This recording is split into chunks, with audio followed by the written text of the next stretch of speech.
Neckties have been the go-to gift for the men in your life for years, but the idea of wearing a tie to the office is a tad tired as many people work from home these days.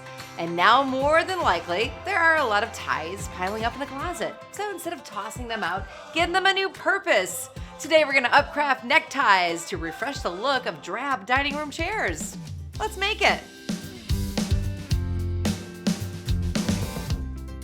You'll need your brother's sewing machine, a set of old chairs with seats in good condition, 8 to 10 neckties per chair, scissors, a seam ripper, a rotary cutter and straight edge, a measuring tape, straight pins, and a staple gun.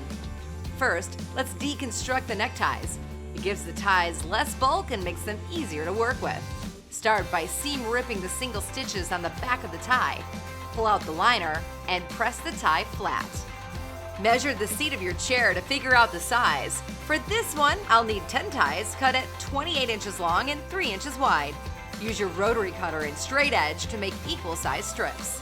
Lay the tie strips together, arranging the colors and patterns in an interesting palette. Next, with the right sides together, sew the straight edges. Once all the strips are sewn together, press the outer raw edges in and sew in place.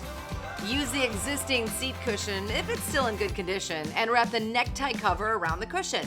Staple the center front and center back to the underside of the seat first, being sure to pull the cover snug over the seat and staple in place. And there you have it, a beautiful way to repurpose neckties into stunning chair covers. Just try not to spill gravy on them at this year's Thanksgiving dinner.